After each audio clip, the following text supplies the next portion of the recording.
in the 21st century. Hard-working people working hard for you and me. Moving higher, time and time again. Through the years you'll find us here.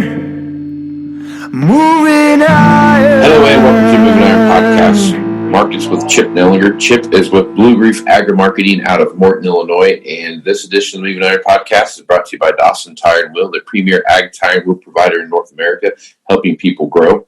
Tractorzoom, delivering insights, and dry shod boots, the official work boot of the Moving Iron Podcast. Chip, how you doing this morning, man? Hey, doing well. I'm ready for the weekend. It's been a long week. Yeah, you and me both. There's no lack of news here, man. I'll tell you what, there's a lot of stuff going on. We've got yesterday a confirmed report out of the USDA on exports that China bought 720 or 40 million metric tons of soybeans. So it looks like they've been buying some U.S. oil. So the phase one thing might not be such a farce, but also there's a lot of reasons why they should be buying from the U.S. right now. So I guess you can kind of take a win when you need it, whether it's a cheap one or not. But I guess as you take a look at what's going on in the marketplace, Chip, there's plenty of turmoil out there in the outside markets as well. So I guess what's your synopsis so far this week of trading? Yeah, I think I like the market action, to be quite honest with you. We had the USDA June report out yesterday as well. And that was actually, you could construe that as kind of a little bit on the bearish side. There was nothing out of the ordinary on that. Right. But, kind of confirming a 3.3 billion bushel corn crop. Like you mentioned, export sales came out yesterday. Big numbers on both old crop and new crop beans. And then China bought, a big chunk of beans on top of that yesterday. There was another small 120,000 metric tons, the unknown today, of beans. So China, like you said, there's been a lot of, biting of our nails on whether this phase one trade deal is going to go through or not. Right now, it looks like they're buying. Are they going to meet the number that they need? I don't know, but they're buying. And I thought yesterday's market action was pretty telling. You had the stock market just getting pummeled. It was down like 1,800 points yesterday. You had a fairly bearish report. And yet corn, closes up 3. I thought that was an incredible performance. The funds, and it may not matter about crop size, weather, China. I think the funds have too big of a short position in corn. They're about 280,000 contracts. That's great. Sure, we might have a massive crop and end up with a 3.6, 3.8 billion bushel carryout. But you know what? The next 8 weeks are going to be really important with weather. And if I'm sitting here short the corn market, wanting it and expecting it to go lower, and I got a bearish report and the stock market down 1,800 points yesterday, and corn closes up 3, I'm a little nervous right now. I don't know that I am comfortable with a short position. And if we can close well this week today with some gains, get up basically the highest close we've had in 6+ weeks, I think that drives more short covering. So I think the money flow is driving it. I think everything looks pretty good. You had some bearish news for wheat. It sold off yesterday, but held the lows and is starting to rally today. Beans were a little bit of a head scratcher yesterday. They had all that export business, but yet couldn't do much yesterday.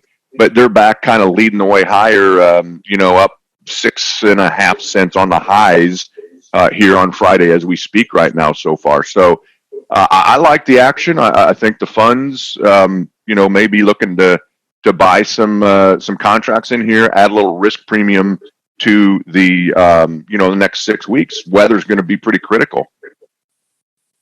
Yeah, it's so speaking of weather, I want to talk to you a little about the wheat market, what you see happening there. So we've got some dry areas, dry and hot weather popping up in the key parts of the growing areas of southern Russia, but you start seeing some issues there with some dryness. You've got some hot and dry weather in Kansas and Oklahoma during some pretty key head producing times of really showing what the bushels look like. And you get look up in Minnesota, and North and South Dakota in the northern part of the wheat belt. You see some issues up there too with dryness. So as you take a look at the wheat market, it seems like to me there could be some great opportunities there to see a bit of a rally here coming up soon. Yeah, I don't disagree. And on top of that, the hot, dry weather in Kansas, you had, a freeze event there. You had multiple freezes out this way. Not that the Eastern Corn Belt is a massive wheat producer. Surprisingly, yesterday, a little bit of a head scratcher. The USDA on the wheat production for new crop actually went up a little bit unexpectedly.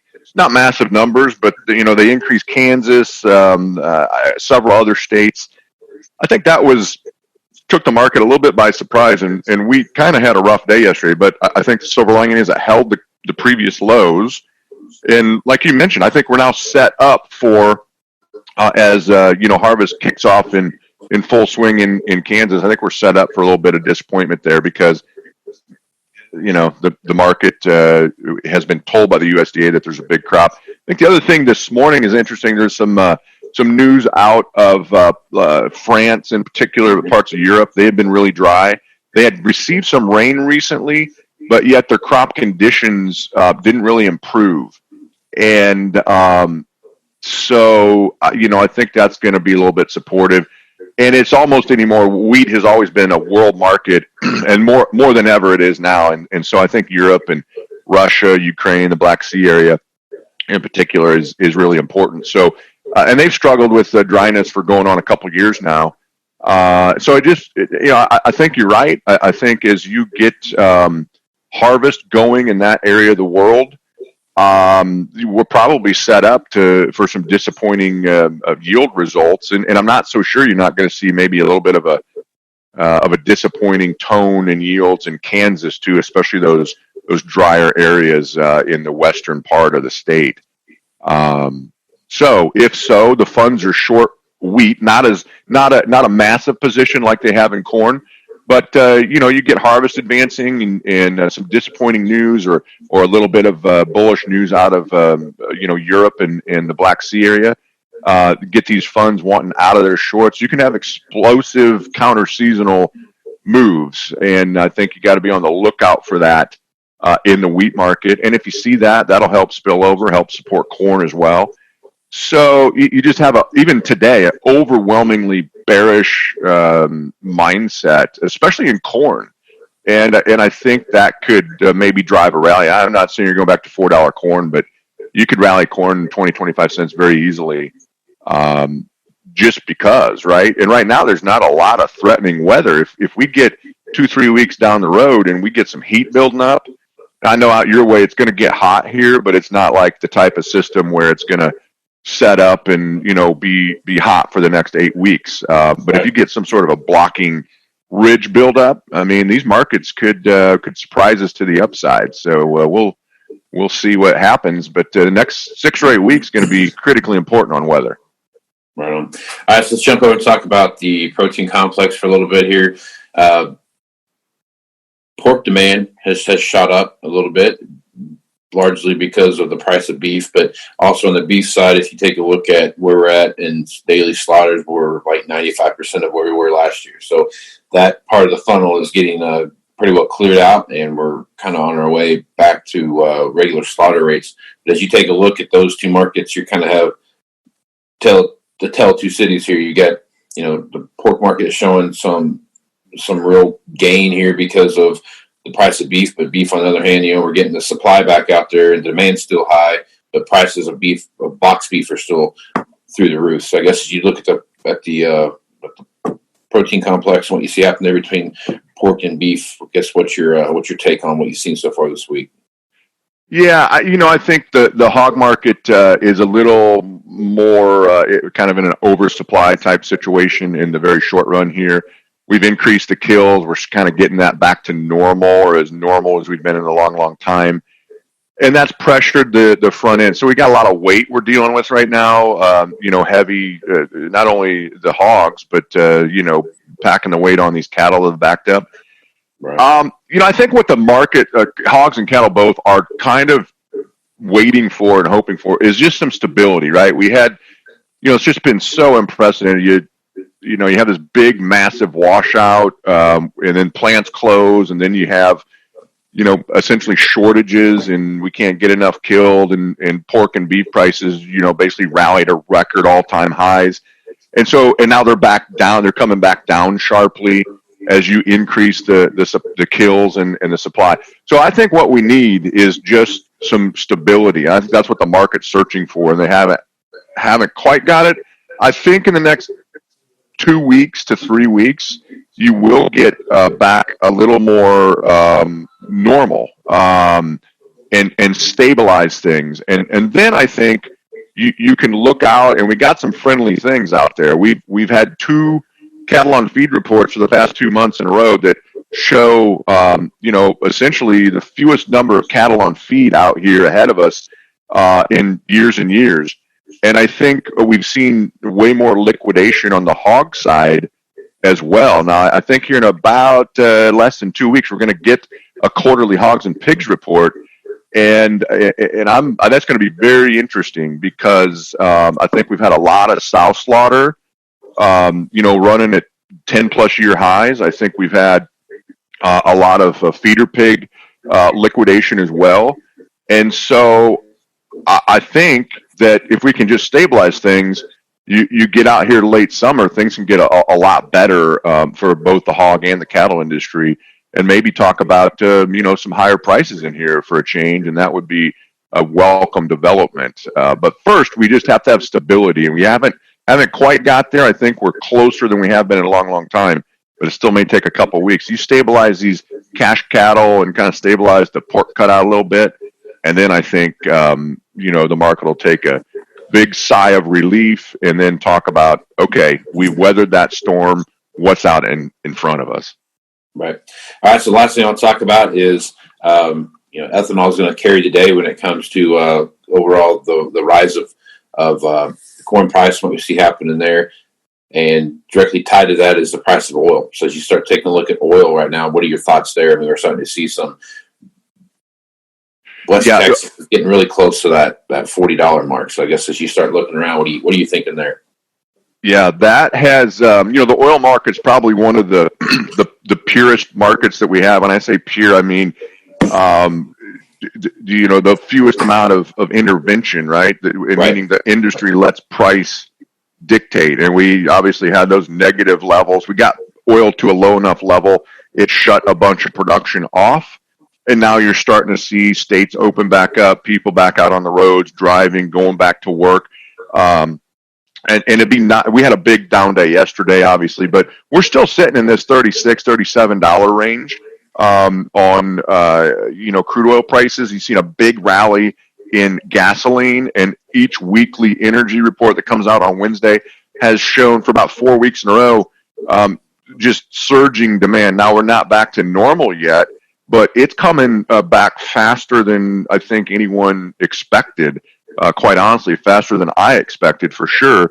And you're seeing ethanol come back as well. And so now we're not back to normal. We're still, way below average, but that thing has come back a lot faster than I expected. And that's been a big help, even out in the Eastern Corn Belt.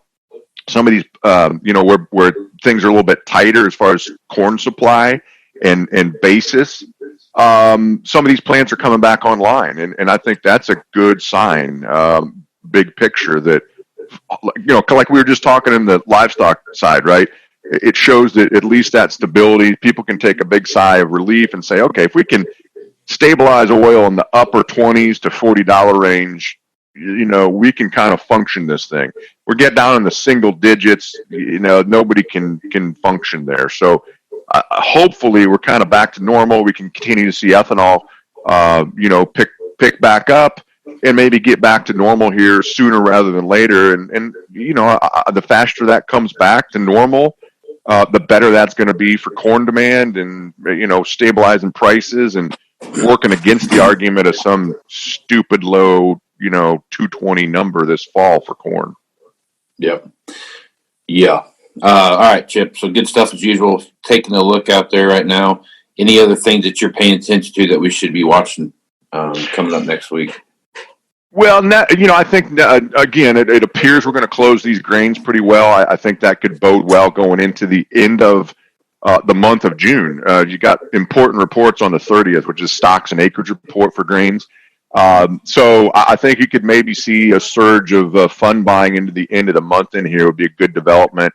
Watching the dollar as well, it's been pretty volatile, but it's basically, even after a rally yesterday, we're sitting here at multi-month lows, and that's been a good development too. If that dollar keeps dropping, that's only going to add to the buying interest across the commodities and the grains in particular. So that's something to keep on the radar here the next couple of weeks as well. Right on.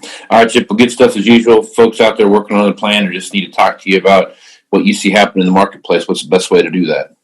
Yeah, just give us a call at the office, 309-550-7213. Love to chat with you. Right on. I'm Casey Seymour with Moving Iron Podcast. Make sure to check me out on Facebook, Twitter, and Instagram. Also, check out movingironllc.com for all the latest news about what's going on at Moving Iron Podcast. Also, Global Ag Network. A lot of great podcasts out there. Make sure you check them out. And also have the Moving Iron Summit coming up here September 1 through 3. So if anybody that wants to attend that, give me a shout, and I'll get you the information on that. Check that out at movingironllc.com or send me an email at movingironpodcast@movingironpodcast.com. Also, check out TractorZoom. There's a great place to see what's happening in the auction market. And I got a new segment out here that I've been working with Tim, the dairy farmer. Guy that's going to be at the Moving Iron Summit. He's a comedian. He's got some good stuff. So I've been putting out these little 1 or 2 minute clips about what he's been doing. So make sure you check that out as well. So until next time, I am Casey Seymour with Chip Nellinger. Let's go move some iron, folks. Out. Moving iron in the 21st century. Hard-working people working hard for you and me. Moving iron time and time again. Through the years you'll find us here.